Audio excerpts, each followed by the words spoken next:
Maybe.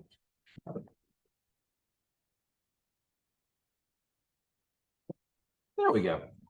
Okay. So we talked about fatigue and all of this. The two things that I want you guys to get away from the stuff from last week is about metabolic rate, right? And how we assess sort of aerobic metabolism and aerobic metabolic function, right? So you guys should have seen a lot of this multiple times already, which is partly why I felt relatively comfortable with that being the stuff that you guys did. You should have had this in Principles of Health and Fitness. If you've had personal training, you should have had it in personal training. If you've had advanced strength and conditioning, you should have had it in there. You should have seen this multiple times. When we assess energy use, right, with direct calorimetry, we can measure heat production if you want. That's the best way to measure your metabolic rate. In the absence of that, though, and how we typically assess things during exercise is by measuring or doing something that is called indirect calorimetry. Okay? And indirect calorimetry is we estimate energy production from the amount of oxygen that you're going to use, that you're breathing in, and anything that your cells are using in the given hour. Okay? And so this is going to look at the ratio of oxygen in the air to oxygen that you're breathing out, right, to room air. It also looks at how much CO2 is in room air and how much CO2 you're breathing out. So remember, right, we use oxygen at the end of the electron transport chain, and we make CO2 as we go through the Krebs cycle. And so you can look at how much the O2 in air you expire has dropped from room air and how much CO2 has gone up. Put those two things into a ratio, and we can calculate from there about how much ATP you think that you use. And that's called indirect calorimetry. Okay? Every one of our labs here in our department, we have a metabolic cart where we can do all of this. And so this gets us to this idea, though, of something called VO2, or it's oftentimes called oxygen uptake or oxygen utilization. Okay? Right now, as you guys are all sitting here, you're using some amount of oxygen to be alive and to exist. Okay? And so we would say that your oxygen uptake at this point in time is X. For most of you, it's about 3 milliliters, 3 to 4 milliliters of oxygen per kilogram of body weight per minute. That's pretty stable at rest across everybody, regardless of state of training, regardless of body size, regardless of muscle mass, and all of those things. We normalize it out that way. Okay, so V stands for volume, so it's the volume of oxygen consumed or used by muscles and other tissues. We also can measure the volume of what we call VCO2, which is how much CO2 is moved. The idea, though, of this, the idea of oxygen uptake is you guys are standing there, or you're sitting there, your VO2 is something. I ask you to stand up, you start walking, VO2 goes up. Okay? Walk, it goes up. You run, it goes up even more. You run really hard, it goes up even more. Right? It is a measure of only aerobic metabolic function. Only aerobic function. Okay? And there is a maximal rate called VO2 max. And it is a rate, or it's a volume, and this is the largest amount of oxygen that you can use at the end of the electron transport chain to make ATP in aerobic metabolism. Okay? So this is going to be indicative of the maximum amount of ATP that you can do. You can make that one in that particular pattern. Okay? And so there are multiple ways that we can test what your VO2 max is, and I'll talk about those in a second. And then the VO2 max tells us, though, is it tells us something about how well trained that metabolic system is.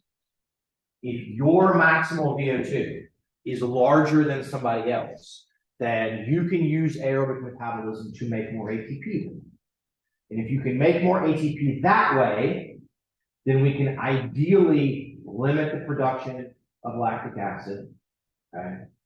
And therefore potentially limit some level of peripheral fatigue because we've got lots of ATP and lactic acid. And also, hopefully, it will help from a central fatigue standpoint. We'll talk a little bit more about that. Okay. All of you guys have heard that. I mean, I know you guys have heard that because you've had Principles of Health and Fitness. It's covered in there with those things. Here's a lovely picture from like the 1980s of that's what's called an original computer that's not as powerful as your phone, but of the guy running. We're measuring inspired and expired gases. So we're measuring O2 and CO2 that's inspired and expired. Okay. So things to appreciate, and they're gonna be important as we kind of move on with everything. All right, is you are here right now sitting. There's X amount of energy that you need. Okay. As soon as you begin to exercise, so let's just say I start doing jumping jacks. Okay. I go from X amount of ATP required to Y. It bumps up immediately. Okay. There is going to be an immediate increase in my oxygen uptake. Aerobic metabolism gets immediately stimulated, right, by increases in ADP, and primarily ADP begins to drive those pathways. Okay? There's going to be a lag from when you start until, assuming you're doing something that can be completely supplied by aerobic metabolism, until VO2 goes up, and then it will begin to level off. Okay, so I am here, it's at a certain amount. I start doing jumping jacks, I need more, but in the first 30 seconds or so, there's going to be a bit of a lag. After, we'll talk about that in a minute. After about 30 seconds, maybe a little bit longer if it's a little higher intensity, VO2 rises and it will level off and it will stay in what we call a steady state. Okay? A steady state. As long as your work output remains constant, VO2 will remain relatively constant if it can be mostly supplied by aerobic metabolism. Okay? This is very, very important. Okay? Where you can achieve a steady state is going to depend on how many mitochondria you have. What is your fiber type? Okay? What is your overall state of aerobic strength? Being able to achieve a steady state at a given sort of exercise intensity means you can likely hold that intensity, that work rate, for a relatively long period. Okay? Next week, we'll talk about the cardiovascular responses to exercise, and what you guys will see is that as I start doing this, my heart rate and cardiac output go up immediately, like within 5 to 10 seconds. They're going to go up and level off. Okay? But VO2 lags. And that lag is going to be important. We'll talk about that in just a minute. Okay? Now, if the exercise intensity is high enough, if it's high enough, VO2 rises and it never really levels off. It kind of creeps up over time. Okay? That creeping up over time at kind of relatively higher intensities is called the slow component rise in oxygen consumption. Generally, we see a slow component rise at exercise intensities over lactate pressure. Okay, we're right at that border, or right above that border of where aerobic metabolism can generally supply most. Okay, and so if you experience this in your everyday life, if you start off and you're walking or you're jogging, you feel pretty good and you're there and everything is kind of going. But if you raise things up, you feel like it gets harder and harder and harder over time to maintain that same pace. If it's a little bit faster than kind of what would be considered easy. That's because it is. That's because your O2 consumption is trending upwards. And at some point, it's as it begins to trend upwards, lactate is accumulated. And then that means you're going to start getting fatigued, you're going to feel uncomfortable, and you're either going to have two choices: either slow down, decrease work rate, duck back under that, or you're going to have to stop. Okay? And so you can use that perception, which is driven by these changes in actual physiology, to help when you're trying to prescribe exercise. Okay? Okay. So, a graph that shows this, I put you on a bike. You guys remember in Principles of Health and Fitness when you did the bike VO2 estimation protocol? You're on the bike, right? You're riding, and then we would increase for a couple of minutes, and then we would increase the work rate. It would go up, and it would get harder, and it would get harder. Or then we graph your heart rate. So if we imagine that this is the work rate on the bike down here, here's your measured oxygen consumption, it generally increases pretty linearly, okay, over time. As work rate goes up, VO2 goes up. Lactate is here, and so in these places, kind of down up into about right here, you're going to be able to reach a steady state. If you just say you've got 100 watts, go at 100 watts, it lags, it's there, it's flat. Okay. As we get out here, though, it's going to start to kind of bend, and we're going to get into this place where, as lactate rises, VO2 is going to start to creep up a little bit over. And that's how we test these kinds of things. Okay. We did the slow component. So before we talk about max tests, let me talk about two other things that are really important and have actual real life applications in your life and things that you're going to see when you both get prescribed exercise, and if you, depending upon where you go to work out, they may take advantage of these things.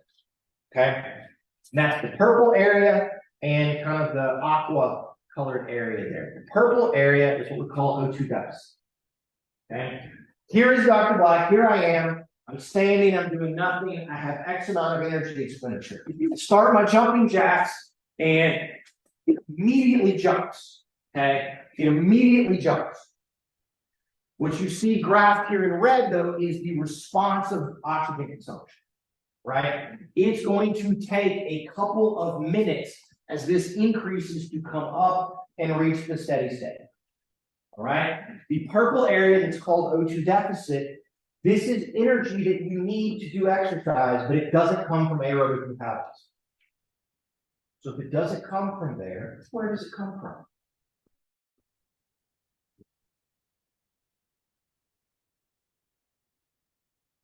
Where does it come from? That's right. Creatine phosphate, good. Where else might it come from? Glycolysis, okay. Myokinase, stored ATP. Take home is it's anaerobic metabolism. Okay. We cannot measure anaerobic metabolism easily or well. Okay. But in this period of O2 deficit, we know that there's anaerobic metabolism supplying the difference in energy from what I need and what can be provided by aerobic metabolism.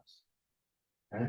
We mentioned this a couple of weeks ago, but anybody, you probably all had this experience if you've ever done aerobic exercise, that you go and you just start running or biking or doing something, and you feel worse for the first couple of minutes than you do after maybe 5 or 10 minutes once you've gotten in. What you are experiencing in that early period is the excess use of anaerobic metabolism during this period of O2 deficit.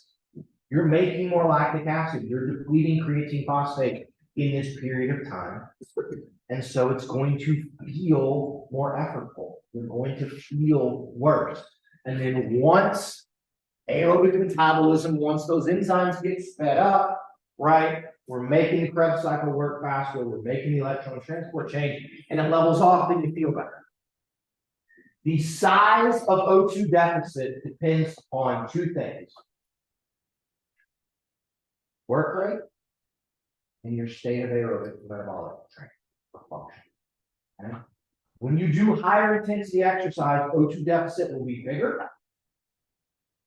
And when you're like me and you've been sloth for a while and you're not very well trained, at any given work rate, my O2 deficit would likely be bigger than yours, because my aerobic metabolism is not very well trained. Okay?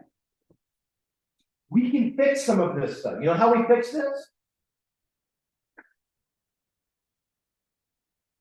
This is one of the instances where a warm-up for doing exercise is actually beneficial.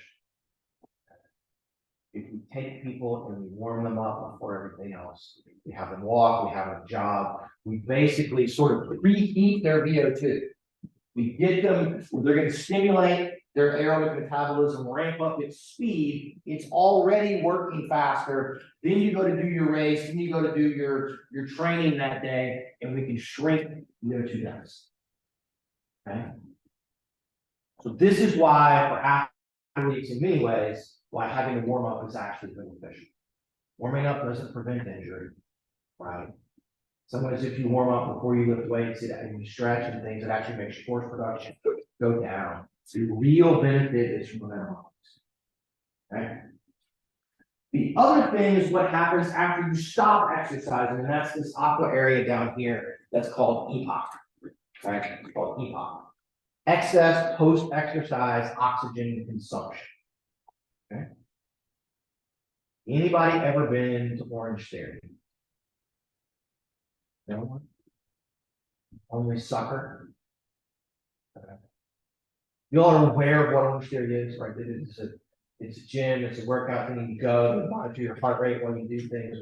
Their whole conceit is if you work at a certain heart rate, which the heart rate approximates VO2, for a certain amount of time, then over the next few days after you stop, you will burn additional calories. What they're talking about is EPOC. Okay? It's EPOC. And so after you stop exercising, jumping jacks, not coordinated today, jumping jacks, stop. I ramp metabolism up. As soon as I stop, boom, it drops right back down to the bottom. Okay? Once that has happened, though, it's going to take a little bit for my aerobic metabolism to slow back down towards resting rates. And that is what's called excess post-exercise oxygen. It's extra energy that is being consumed or burned above what is absolutely necessary because my work rate has gone back down essentially to zero. Okay? If you do a bout of kind of moderate to intense exercise that lasts a half an hour or so, you will have EPOC that lasts for maybe 2 or 3 days. Okay? So your metabolic rate stays elevated for a while. What is happening during EPOC is we are replenishing creatine phosphate. We're clearing out lactic acid. We are using extra energy to help regulate the increase in body temperature. We're using extra energy to help maintain elevated heart rates and cardiac output and elevated diaphragmatic breathing in those things. Okay?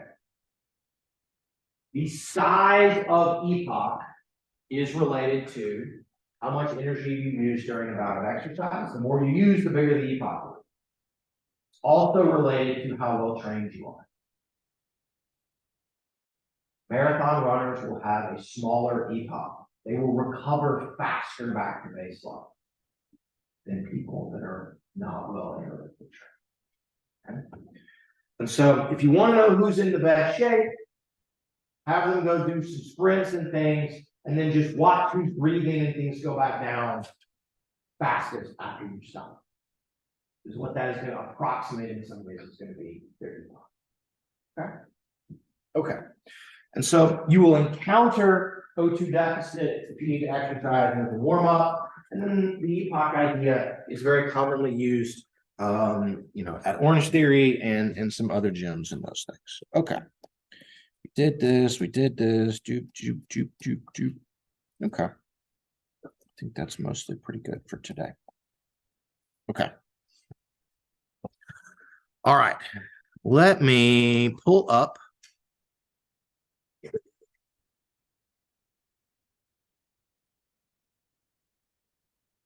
the other lecture and we'll finish doing the hormone stuff.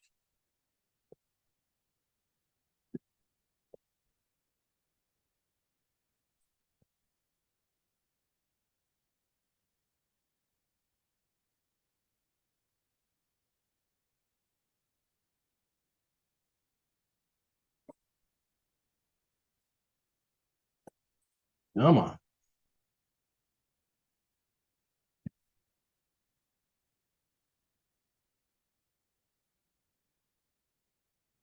I don't know why it wants to do this.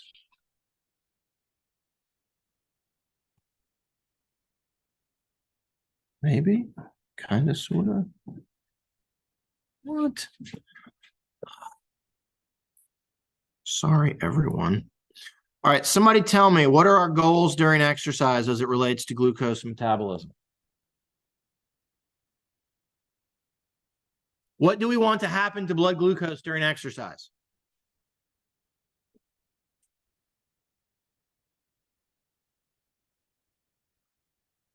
We want it to not change, okay? No matter what happens, we want that to never change, okay? Additionally, in order to prevent fatigue, right, we want to not use the glucose, not use the muscle glycogen. To combat all of this, as you begin to exercise, we're going to release hormones. Those hormones will primarily break down liver glycogen so that it can replace any glucose lost from the blood. And it will break down fat from adipose tissue so we can hopefully use fat for energy so we don't have to use glycogen for blood. Okay. Those are the two primary things that are going to happen. And so here is a nice graph showing in blue the blood glucose response during a 3-hour bout of exercise, and then in red it's the insulin response. Okay. Remember from Monday, all the hormones that I've shown you guys, except for insulin, should go up during a bout of exercise. They should all go up. Okay.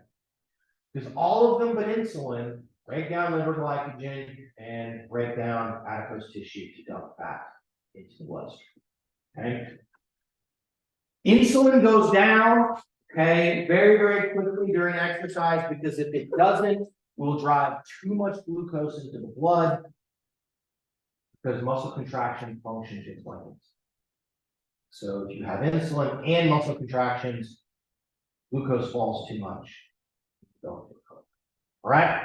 But I want you guys to see that what happens generally is in about a half hour or so of exercise, blood glucose is going to rise a little bit because you're going to get this big hormone response, and we're going to start breaking down glycogen, dumping some liver glycogen into the bloodstream so it goes up, and then it's going to stay relatively constant over the course of, say, 3 hours. Okay. This is the normal, this is the correct response, right? If we look over that same, let's just say 3-hour bout of exercise, okay, this is going to show epinephrine, norepinephrine, glucagon, and cortisol, in addition to down here on the bottom in blue is the glucose again. The glucose stays constant, but we're going to look at, right, glucagon here in green, epi and norepi in the black and in the red square, okay, they're going to go up. And glucagon is going to kind of level off after about an hour, but epi and norepi are going to keep going up. Again, mobilizing fat from adipose tissue, stimulating the breakdown of liver glycogen to replace blood glucose, which helps us keep this level constant. Told you guys on Monday, cortisol is the weird one. Okay, you get this initial rise in cortisol, and then the cortisol is going to begin to fall. Why does it do this? We don't really fully understand. Okay, but remember that the one thing that cortisol does, the other hormones don't, is cortisol can also lead to the breakdown of protein. Right? It wants to break down, generate amino acids, go to the liver, and make glucose through gluconeogenesis. So we think that that's likely going to be something that's happening here, is that it goes up. As long as the other ones be adequate, we're going to ramp it down so that we can potentially then dampen that protein breakdown stimulus for the post-exercise period. Okay. We don't know that for sure. Okay, so the last couple of slides have shown, say, 3 hours of exercise. You're walking for 3 hours, you're jogging for 3 hours. It's something that's a low enough metabolic intensity that you can do it for 3 hours. Okay.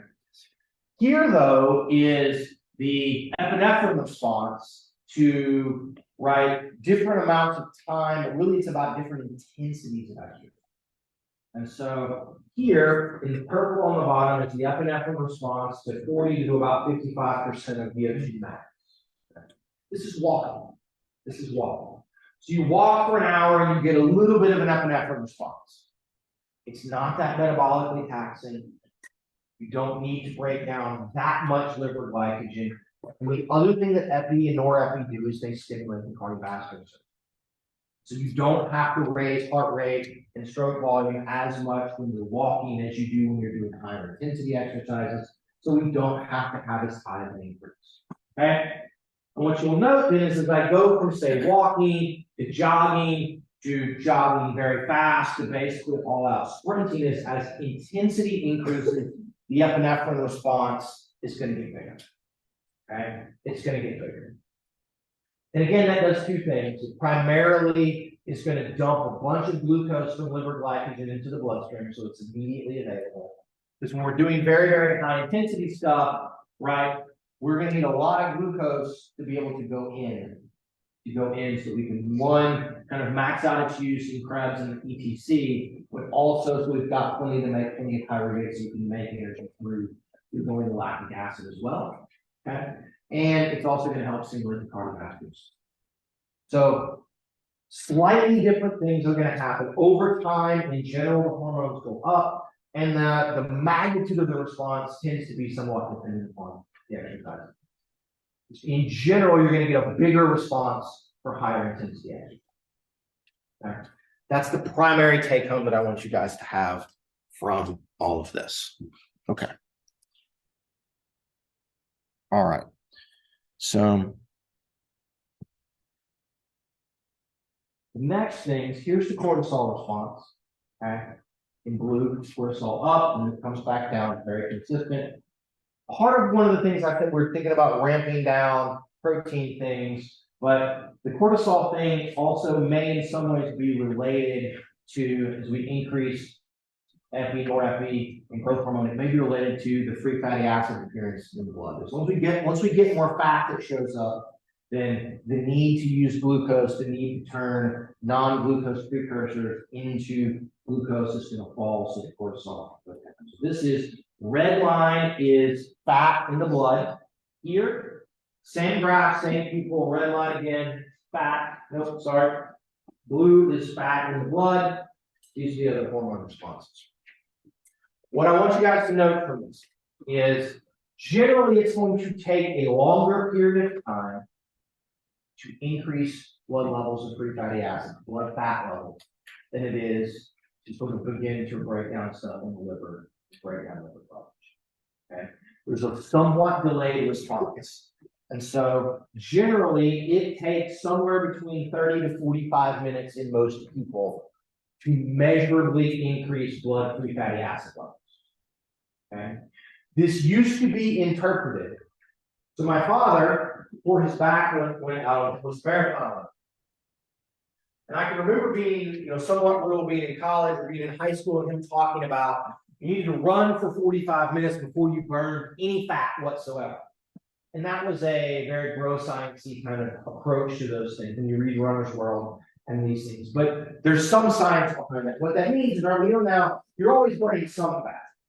But to really begin to shift the substrate for aerobic metabolism, it's going to take 30, 45 minutes, an hour, because it takes that long for the hormones to rise, to begin to break down adipose tissue, to get the free fatty acids out of adipose tissue into the blood, transport them in the blood, get them into the muscle, right, move them all the way in and put them in through beta oxidation.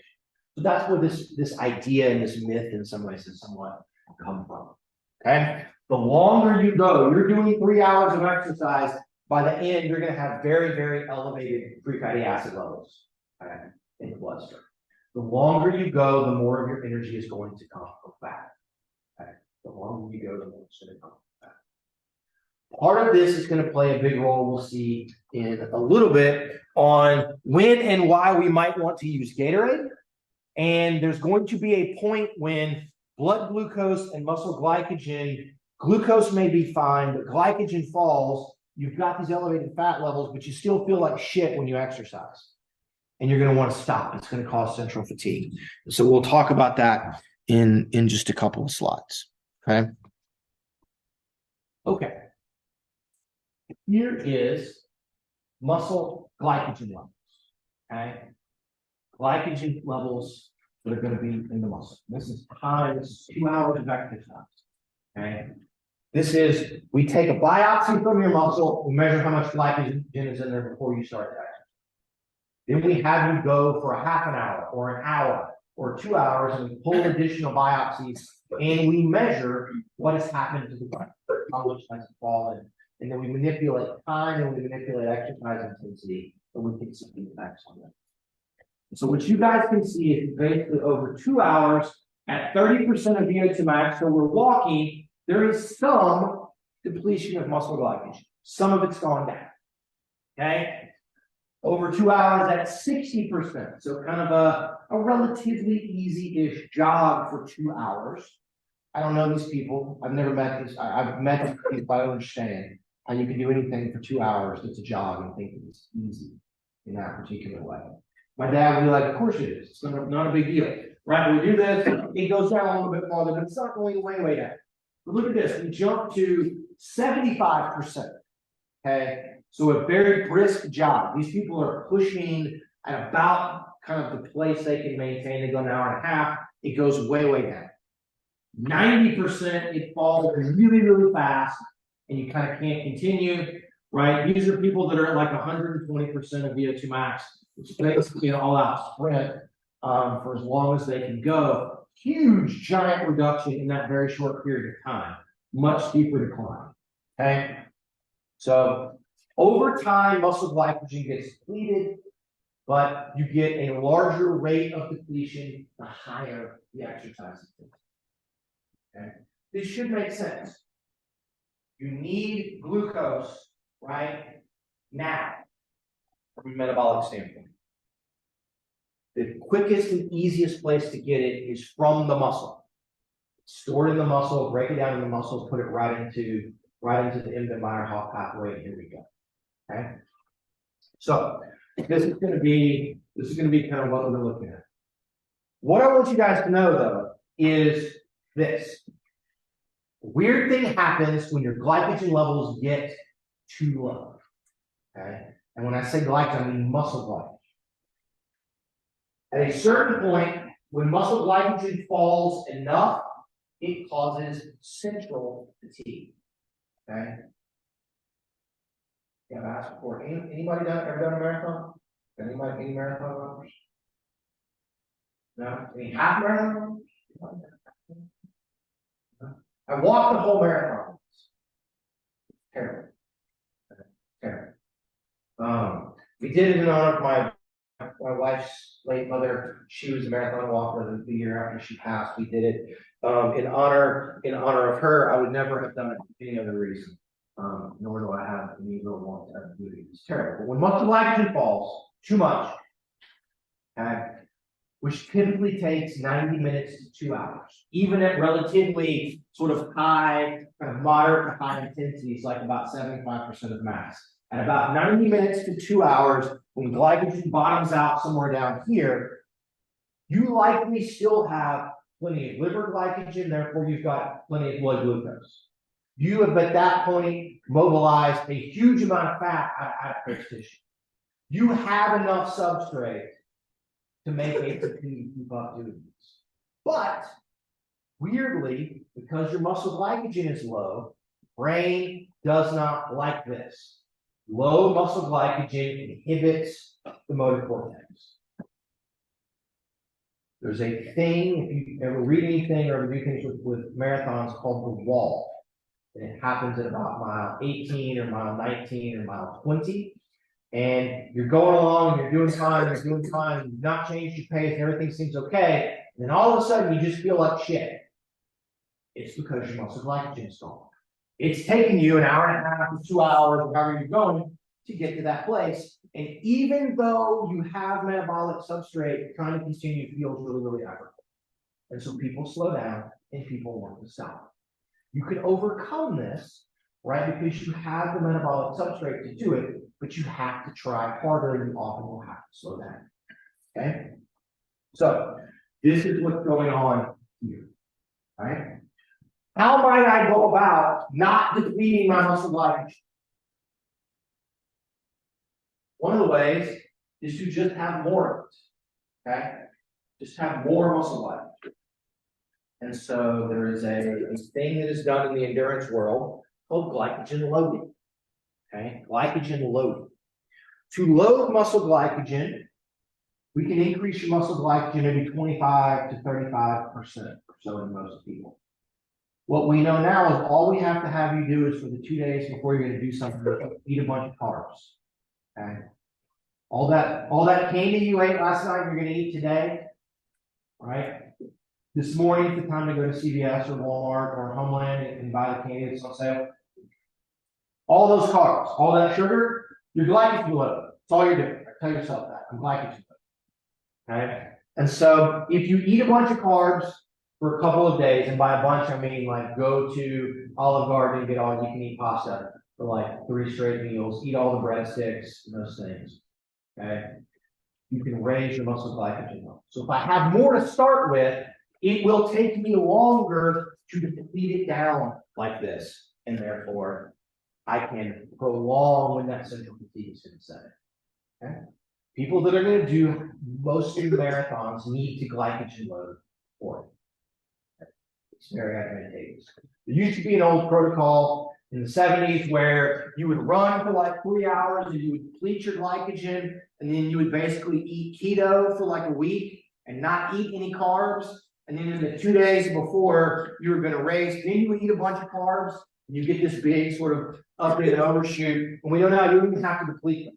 All you got to do is just eat a bunch of carbs and get more glycogen. Okay? The other way to avoid glycogen depletion, okay, and maybe not even avoid the depletion, but to counteract the central fatigue that takes place here, is Gatorade, or a Coke, or beer, or a drink that has carbohydrate in it, okay, or eating a candy bar. We know that when we get out to this particular place, when muscle glycogen is low, this is the only time that drinking Gatorade is of any further benefit to you than having water. Okay? This is the only time. And there's an argument to be made if you're like me and you think that Blue Powerade is basically meth. It's like the most addictive thing ever. I love Blue Powerade. It's cracking, right? I will drink more Blue Powerade than I would water. So if I'm going to worry about being dehydrated and I'm out here, give me the Blue Powerade, I'll drink more so I replace fluid. But from a metabolic standpoint, the only time a sports drink is of any further benefit to water is when you are in a glycogen depleted state. Okay? Or when you're going to approach a glycogen depleted state. So if you know in an hour and a half into your marathon, you're going to not have any glycogen, and you know it's going to take about half an hour or so to drink, to clear your stomach, to get absorption in the small intestine, to begin to raise blood glucose, then at an hour, I start drinking the Gatorade. Okay? Drink here, so that I'm better off here. And what that does is it subtly raises blood glucose level. Okay?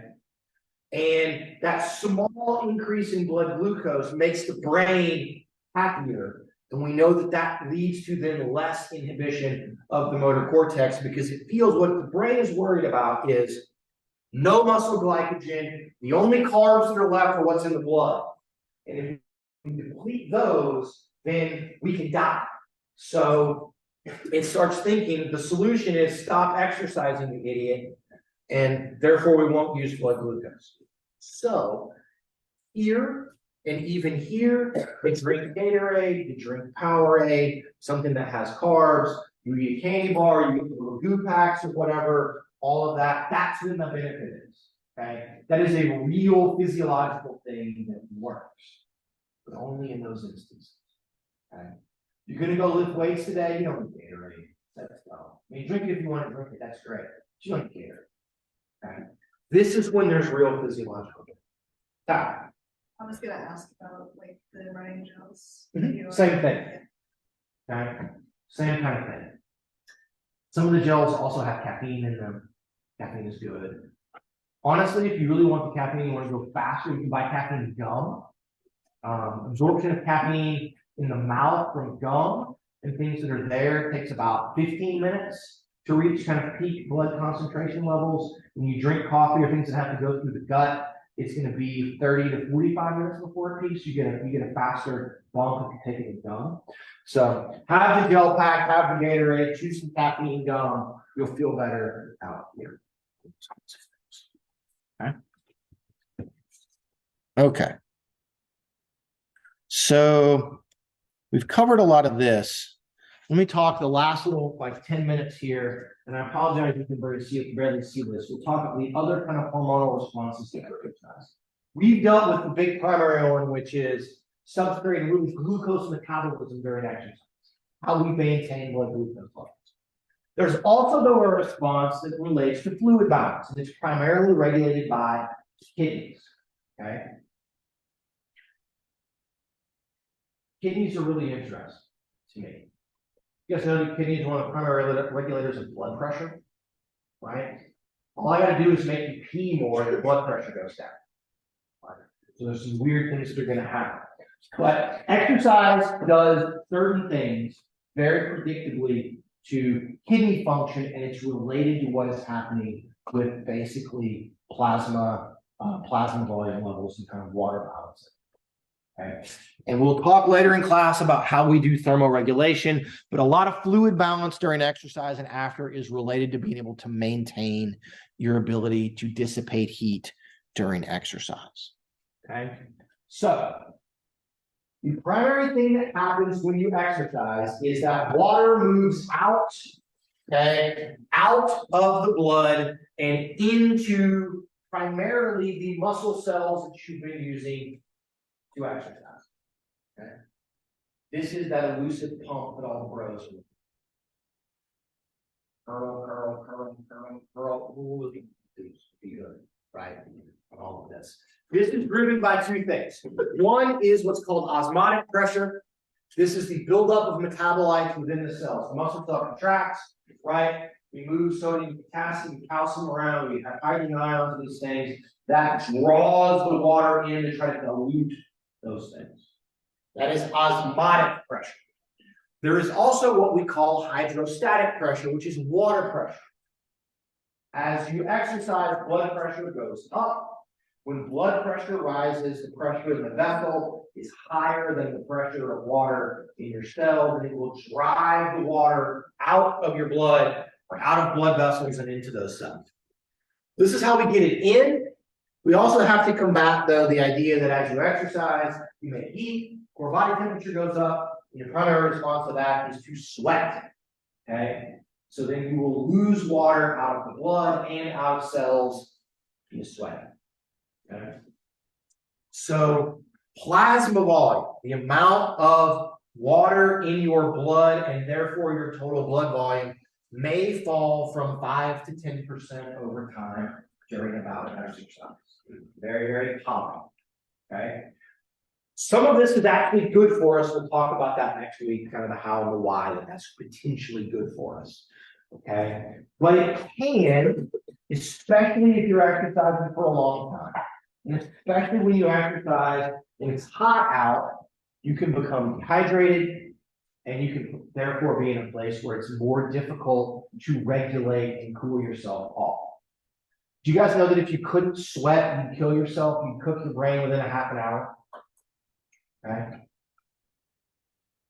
Your core body temperature exceeds about 40 degrees Celsius. Things begin to shut down. The first thing that happens is you're just going to fall over and you're going to stop exercising. And you may go into a coma. It's kind of the same sort of thing. You could raise in about a half an hour to 45 minutes, if you couldn't dissipate heat via sweating, you could raise your core body temperature between 7 and 8 degrees Celsius. You literally cook yourself. Okay. One of our good things about us from an evolutionary standpoint, we don't have fur, right? We are, in the world of other animals, really, really, really, really good at being able to dissipate body heat from exercise. Okay. There was a thought that we used to hunt by chasing deer until the deer would overheat, because we're way better at thermoregulation than they are, right? Just sort of slowly chase after them, go for hours and hours, and eventually because they can't dissipate heat as well as us. They will keel over and have a heat stroke and then that's how we recover. Okay. We're really good, but we can still have problems. So drop in blood volume has issues for overheating. It also has some issues in the cardiovascular system. As plasma volume falls, blood volume falls, and blood volume falls, then we experience something. We'll talk about something that's called cardiovascular drift. The heart rate has to rise to maintain cardiac output, and it can lead to decreased exercise. Okay. So we have a hormone response that helps us attempt to combat some of this. Okay. And a lot of this is going to be a post-exercise thing. You are going to release from the adrenal cortex something called aldosterone, and then from the posterior pituitary, a hormone called antidiuretic hormone. Both of these hormones function to essentially raise or maintain plasma volume, maintain our ability to hold on to water. Okay. As blood pressure drops, which it may as we lose plasma volume during exercise, the adrenal cortex releases aldosterone. What aldosterone does is it goes to the kidneys and it tells the kidneys, right? And I've forgotten, is it the distal convoluted tubules or whichever one of them it is, right? Where we do sodium reabsorption. So one of the ways that we control urine output is the kidneys will either hold on to or get rid of water, or they will hold on to or get rid of sodium. And then the water follows sodium as well. So if we increase the amount of sodium that we hang on to, we will therefore make less urine, hang on to more water. And that will help us to keep plasma volume and blood volume up and hopefully keep blood pressure. Antidiuretic hormone is going to be released as we get a concentration of plasma. You lose the water from plasma, right, from your blood. The blood becomes concentrated. Its osmolality is going to rise. So things become more concentrated there. So you release from the posterior pituitary ADH, and it increases water resorption. You hold on to more water. Okay. So the combined effects of these two hormones, especially after exercise, is make less urine, hold on to more water. Okay. We're also weird. If you guys have a dog or a cat or things, they will drink, right, until they're not thirsty. Their thirst matches their need for water. Ours does not. We will never, by the time like we feel like we are thirsty enough to need to drink a whole bunch, we're already almost dehydrated. Okay. And so our ability with thirst does not match that. And that means that we need to do this more so. Okay. Because we're not always great at being able to judge how much water we need to put in place. Both of these hormones go up after exercise. And both of them are therefore going to drive in the kind of time period, hours and days after a single bout of exercise, you're going to hold on to more water. Okay. And therefore you may get a rise in plasma. You guys will see. This is all for this for today.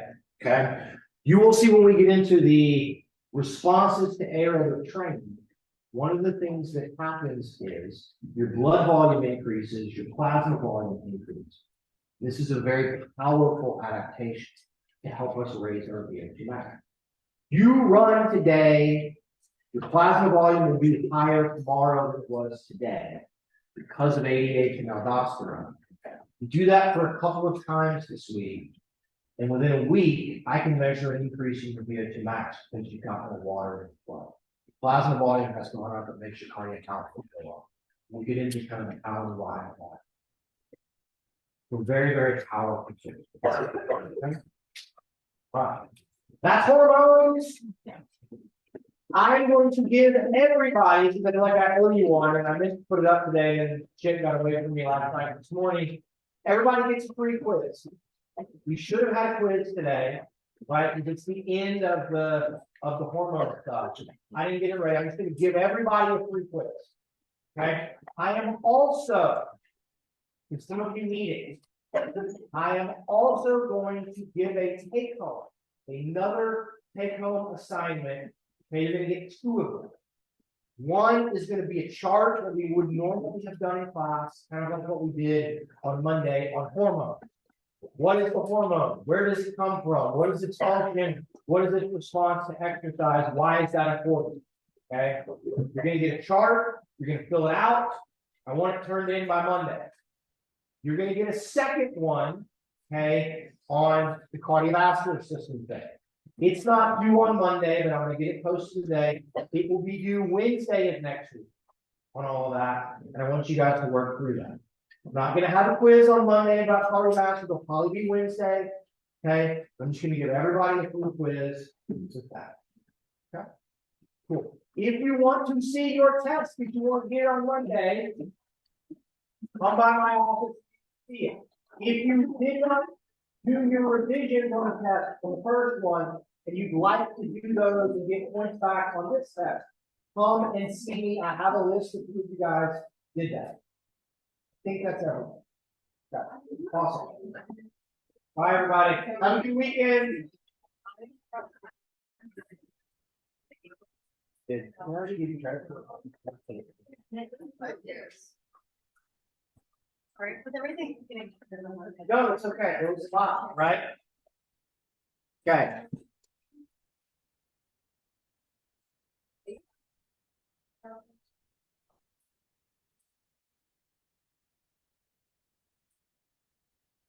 Hello.